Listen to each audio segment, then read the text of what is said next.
Assalamualaikum warahmatullahi wabarakatuh. Bismillahirrahmanirrahim. Saya akan menjelaskan tentang pendidikan.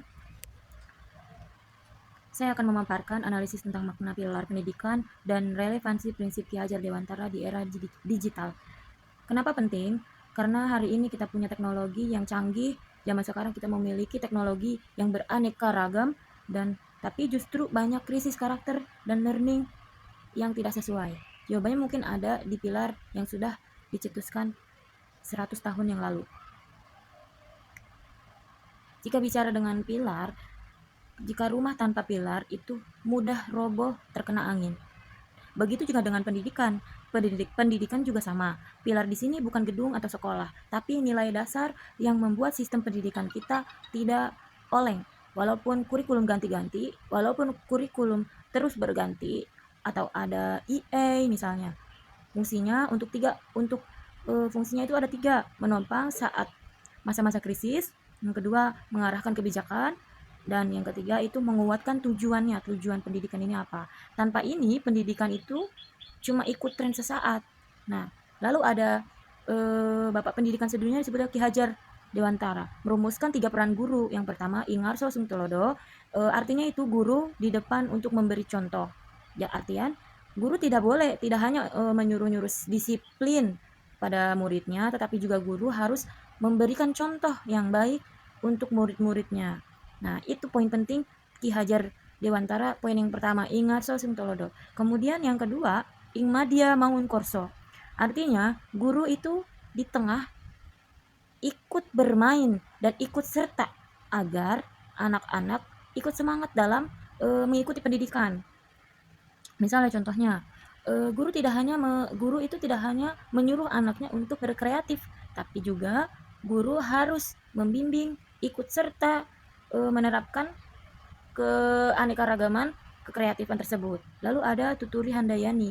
Di belakang, artinya di belakang, itu ikut mendorong siswa agar siswa itu mandiri dan lebih percaya diri. Intinya pendidikan itu bukan memerdekakan. Intinya pendidikan itu memerdekakan, bukan mengekang. Selanjutnya, prinsip itu hidup saat ini. Prinsip ketiga itu hidup saat ini. Tulodo zaman now, tulodo zaman sekarang itu, guru tidak sebar hoax di media sosial. Akibatnya kenapa? Akibatnya karena mengakibatkan siswa untuk meniru-niru. Relevansinya di era digital itu prinsip ini sangat hidup saat ini. Tulodo zaman sekarang, guru itu tidak boleh menyebar kabar hoax di segala media sosial, di WhatsApp, di Facebook, di internet dan yang lainnya. Akibatnya kenapa? Karena akibatnya agar siswa tidak meniru hal tersebut. Mangun korso, misalnya guru bikin TikTok edukasi belajar bareng dengan murid agar pembelajaran tidak terkesan kaku. Nah, handayani itu saat zaman sekarang itu guru memberi link belajar, siswa mengeksplor sendiri di YouTube atau di EA. Nah, jadi guru itu bukan yang paling jago teknologi, tapi yang paling bisa jadi manusia di tengah teknologi. Artinya guru harus bisa memanfaatkan teknologi yang ada untuk mengaitkan pembelajaran di sekolah. Selanjutnya tantangannya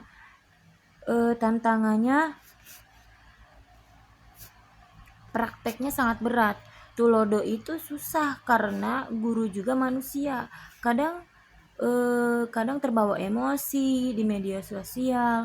Mangun korso susah karena Zoom bikin interaksi dingin, atau Zoom lewat media Zoom guru misalnya murid menjadi mematikan kamera atau tidak merespon kayak gitu. Nah, terus handayani itu yang paling bahaya. Siswa malah bukan jadi pintar dalam bermedia sosial atau belajar online.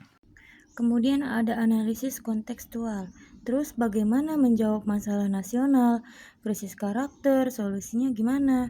Solusinya guru itu harus tulodo etika digital, learning loss. Guru harus bangun kurso, jadi membuat belajar yang seru lewat game misalnya, lewat pembelajaran praktek media. Guru juga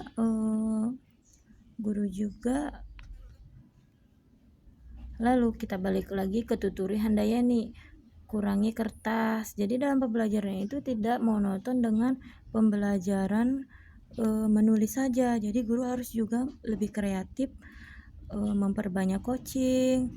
Kurikulum Merdeka itu sebenarnya rohnya ya 3 prinsip Ki Hajar Dewantara tadi. Ya seperti yang kita lihat, yang sering debat itu seperti alat-alat laptop atau kapur, tapi lupa jiwanya. Ki Hajar Dewantara ini memberi kompas dari dulu. Di era digital, banjir informasi itu seperti badai, tanpa pilar kita akan hanyut. Tanpa pilar 3 tersebut, mau di zaman kita sering debat antara zaman sekarang dan zaman dulu mengenai alat teknologi. Mau di zaman sekarang laptop, zaman dahulu kapur, tapi lupa jiwanya. Jadi Ki Hajar Dewantara sudah memberi prinsip itu mau zaman dulu atau zaman sekarang harus diterapkan. Tanpa pilar tersebut kita akan hanyut. Tapi jika guru konsisten jadi tauladan yang baik kepada muridnya, mau ikut serta membangun semangat dan berani memberi ruang merdeka, pendidikan kita akan tetap humanis walaupun teknologi secanggih apapun. Nah, kemudian selanjutnya penutup. Saya tutup dengan kutipan Ki Hajar Dewantara, pendidikan yang tidak memerdekakan adalah kesia-siaan. Tugas kita bukan melawan teknologi, tapi memastikan teknologi dipakai untuk memerdekakan. Terima kasih. Saya ucapkan wassalamualaikum warahmatullahi wabarakatuh.